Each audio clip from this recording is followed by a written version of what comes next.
തുടരുക. ബ്രിഗേഡിയർ വേണുനായർ നമുക്കൊപ്പം ചേരുന്നുണ്ട്. ശ്രീ വേണുനായർ, നമസ്കാരം. ഓപ്പറേഷൻ സിന്ദൂറിന് മറുപടി നൽകും എന്ന് പറഞ്ഞത് ലഷ്കർ ഇ തോയ്ബ നേതാവാണ്. അതിന്റെ വീഡിയോ നമ്മുടെ കൺമുൻപിലുണ്ട്. ഇപ്പോഴിതാ ഇന്നലെ ഉണ്ടായ ബ്ലാസ്റ്റിൽ 11ഓളം സാധാരണക്കാരുടെ ജീവനാണ് നഷ്ടപ്പെട്ടതെന്നുള്ള ഏറെ വേദനിപ്പിക്കുന്ന ഒരു സംഭവം നമ്മുടെ മുൻപിലുണ്ട്.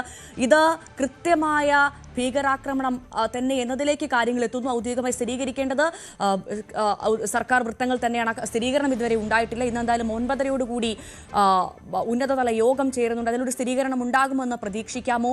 താങ്കൾക്ക് എന്താണ് തോന്നുന്നത്? ഇത് കൃത്യമായ ഒരു ആസൂത്രണമായി നടന്ന ഭീകരാക്രമണം തന്നെയായിരിക്കുമോ? എല്ലാവർക്കും ജയൻ. ഇന്നലെ വൈകുന്നേരം ഏതാണ്ട് സന്ധ്യാസമയത്ത് 7 മണിയോടുകൂടിയാണ് ഈ എല്ലാവരെയും നടക്കിയ ഈ ഭീകരാക്രമണം ഓൾഡ് ഡൽഹിയിലെ റെഡ് ഫോർട്ടിന്റെ അടുത്ത് നടക്കുന്നത്. അപ്പോൾ തന്നെ ഒരു വിത്തിൻ ഹാഫ് ആൻ അവർ രാജ്യം മുഴുവനും, അത് കഴിഞ്ഞിട്ട് എല്ലാ ചാനലുകളും വിവരമാധ്യമങ്ങളും എല്ലാവരും ഇത് തന്നെയാണ്, എല്ലാവരും ഉറ്റുനോക്കുന്നത് ഇതിന്റെ പിന്നിൽ ആരാണ്, ഇതിൽ എന്ത് സംഭവിച്ചു എന്നുള്ള കാര്യങ്ങളെല്ലാം. ഇത് ഒരു ഭീകരാക്രമണം ആണ് എന്ന് ഇതുവരെ ഗവൺമെന്റ് സ്ഥിരീകരിച്ചിട്ടില്ല. അതിനുള്ള ഇൻപുട്സ് നൽകുന്നത് ആക്ച്വലി NSDയുടെ ഈ ഒരു വിഭാഗമുണ്ട്. പിന്നെ FSL ഫോറൻസിക് സയൻസസിന്റെ എലിമെന്റ്സ് ഉണ്ടാവും. അതുപോലെ തന്നെ NIA നാഷണൽ ഇൻവെസ്റ്റിഗേഷൻ ഏജൻസിക്കും ഉണ്ട്. അവരെല്ലാവരും they are on the job. വൈകുന്നേരം മുതൽ തന്നെ അവർ ഓൺ ദ ജോബ് ആണ്. അവരൊരു നിഗമനങ്ങൾ എത്തിയിട്ടുണ്ട്. അവർ ഊഹാപോഹങ്ങളെ ബന്ധിച്ചുകൊണ്ടായിരിക്കില്ല അവരുടെ നിഗമനങ്ങൾ. അവര് പ്രൊഫഷണൽസ് ആണ്. അത് ആ ഒരു ഇൻപുട്ട് കിട്ടിയിട്ട് ഹോം മിനിസ്ട്രിയും അമിത്ഷായും എല്ലാം രാഷ്ട്രത്തോട് പറയുള്ളൂ എന്താണ് ഉണ്ടായതെന്ന്.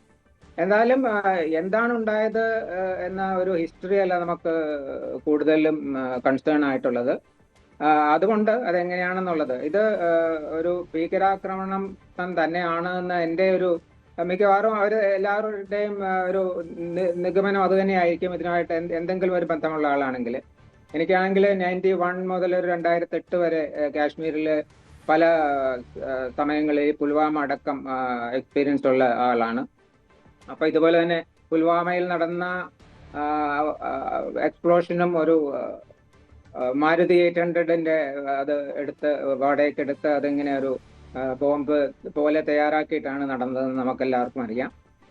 അന്ന് ഞാൻ അവിടെ ശ്രീനഗറിൽ ഹെഡ്ക്വാർട്ടർ 31 സബ് ഏരിയ, അവിടുത്തെ സിവിൽ മിലിറ്ററി ഇത് ബന്ധമുള്ള ഞാൻ പല കാലങ്ങളും എൻ്റെ ഹെഡ്ക്വാർട്ടർ 15 കോർ ഹെഡ്ക്വാർട്ടറിലുള്ള ചുമതലകൾക്ക് അതീതമായിട്ട് കമാൻഡർ 31 സബ് ഏരിയയുടെ ജോലിയും കൂടെ മാസങ്ങളോളം നോക്കിയിട്ടുണ്ട്.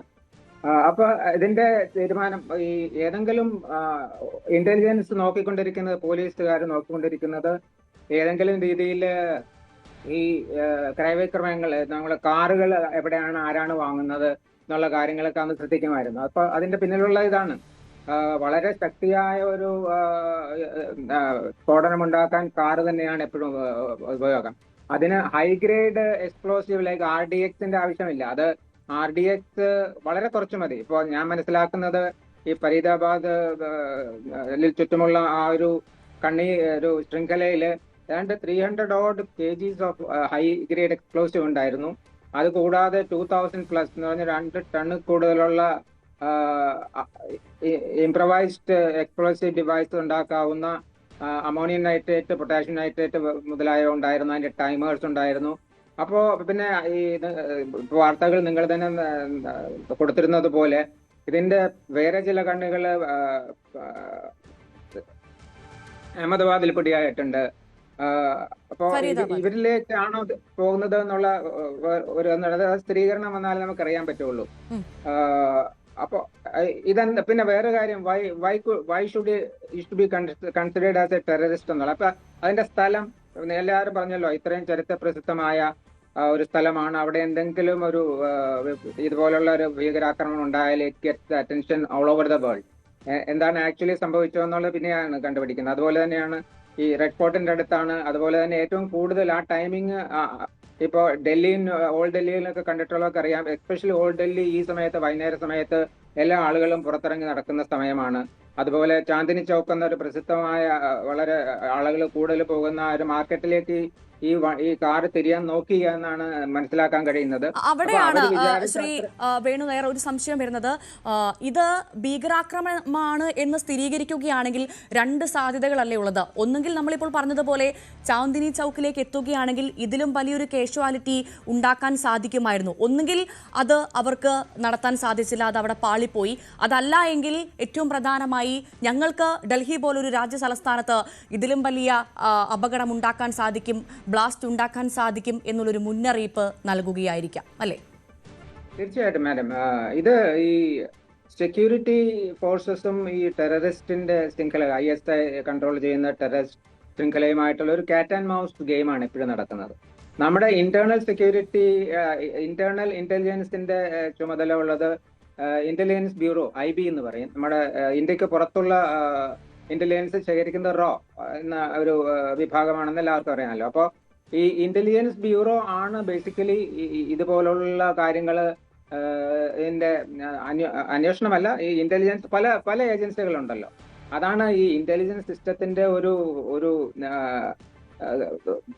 പ്രശ്നമായിട്ടുള്ളത്. പല ഹെഡുകളുണ്ട്, പല വിഭാഗങ്ങളുണ്ട്, അവർ തമ്മിലുള്ള ഒരു കോർഡിനേഷൻ. അതിപ്പോ ഇത് കഴിഞ്ഞിട്ട് എല്ലാ സമയത്തും നമ്മൾ പോകുന്നതാണ്. ഇപ്പോൾ കാറുകളുണ്ടായി, നമ്മുടെ മറ്റേ April 22 നടന്ന പഹൽഗാം ഉണ്ടായി. അപ്പൊ അതെല്ലാം ബേസിക്കലി ആ ഒരു ISI ആകട്ടെ, പാകിസ്ഥാൻ ആകട്ടെ, ഇന്ത്യയിൽ മുഴുവൻ എവിടെയെങ്കിലും പ്രശ്നങ്ങൾ ഉണ്ടാക്കുന്ന രീതിയിൽ ഉള്ള അതാണ് അവരുടെ ഒബ്ജക്റ്റീവ്. അതിനു വേണ്ടിയിട്ടുള്ള ഓവർഗ്രൗണ്ട് വർക്കേഴ്സ് അവരുടെ ഇപ്പൊ തുടങ്ങിയത് JKLF എന്നാണ് തുടങ്ങുന്നത്, J&K ലിബറേഷൻ ഫ്രണ്ട്. അത് ഇൻഡിജിനസ് ആണ്, അതുകൊണ്ട് അവരുടെ കയ്യിലേക്ക് എടുക്കാൻ വേണ്ടിയിട്ടാണ് LET വരുന്നത്.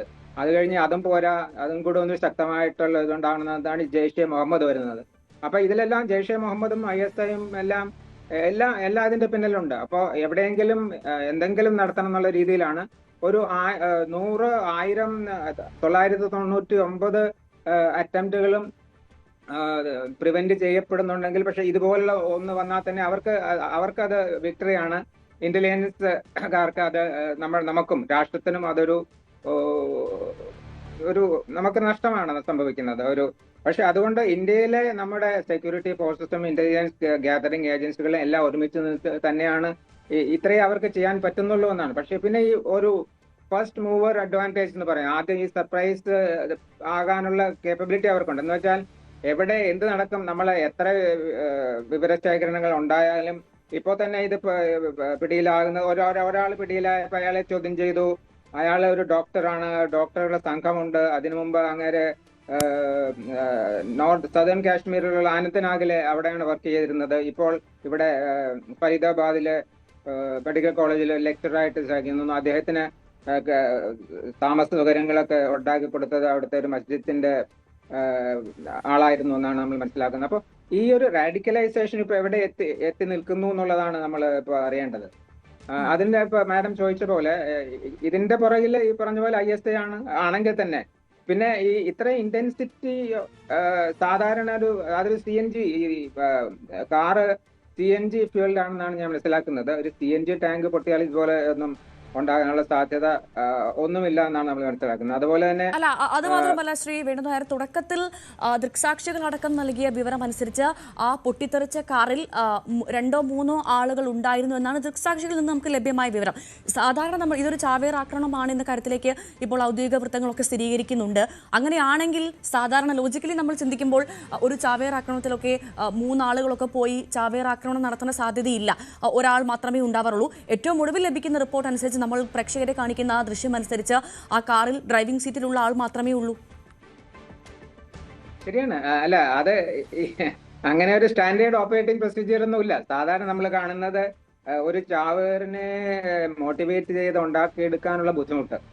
അപ്പൊ അതുകൊണ്ട് ഇതുപോലെ ഏതെങ്കിലും ഒരു ഇൻസിഡന്റിന് വേണ്ടിയിട്ട് unless the target is very important, ഇപ്പൊ ഒരു പ്രസിഡന്റിനെ വധിക്കാനോ പ്രൈം മിനിസ്റ്ററിനെ വധിക്കാനോ അതുപോലെ ആ ലെവലിലുള്ള ഒരു വേറെ ഫെയിൽ പ്രൂഫ് പോലെ ആകാനുള്ള ഒരാൾ ആദ്യം ഉണ്ടാവും. If is not able to do it, പിന്നെ ഈ അടുത്ത ആൾ അതുപോലുള്ള ഒരു 100% റിസർവ് ഒക്കെ ഇതുപോലെ ഒരു കാര്യത്തിൽ ഉണ്ടാവേണ്ട കാര്യമുണ്ടോ എന്നൊരു സംശയമുണ്ട്. പക്ഷെ ഞാനീ പറഞ്ഞ പോലെ ഇങ്ങനെ ചെയ്യാവൂ എന്നൊന്നും എന്നല്ല. Any attempt or any particular case by case ആയിരിക്കാമല്ലോ ഉണ്ടാകുന്നത്. പിന്നെ രണ്ടാമത് എങ്ങനെയാണെങ്കിൽ ഇവർക്ക് ഇങ്ങനെ ഒരു കാറ് കിട്ടി, അതിൽ വൈഡിന്റെ യൂസ് RDX ഈ പറഞ്ഞ പോലെ വളരെ കുറച്ച് മതി. അതിന്റെ ഭീകരത ഭയങ്കര കൂടുതലാണ്. ഇത് ഈ ഇംപ്രവൈസ്ഡ് IEDs ഉണ്ടാക്കുമ്പോൾ അതിന്റെ സ്ഫോടന ശക്തി കമ്പാരിറ്റീവ്ലി ഈസ് ലെസ്. പക്ഷെ ഞാൻ ഈ പറഞ്ഞു വന്ന ഇതാണ്, CNG സ്ഫോടനമായിരുന്നെങ്കിൽ ഇതുപോലൊന്നും ഉണ്ടാവില്ല. അപ്പോ പിന്നെ അത് പെട്ടെന്ന് when it was stopped at that red light, അപ്പോഴാണ് അത് സ്ഫോടനം ഉണ്ടായത് എന്നൊക്കെ നമ്മൾ മനസ്സിലാക്കും. അപ്പൊ അതുകൊണ്ട് ടെൽറ്റെയിൽ വരുന്നത് അതുകൊണ്ടാണ് ഇത്രയും സമയം എടുക്കുന്നത്.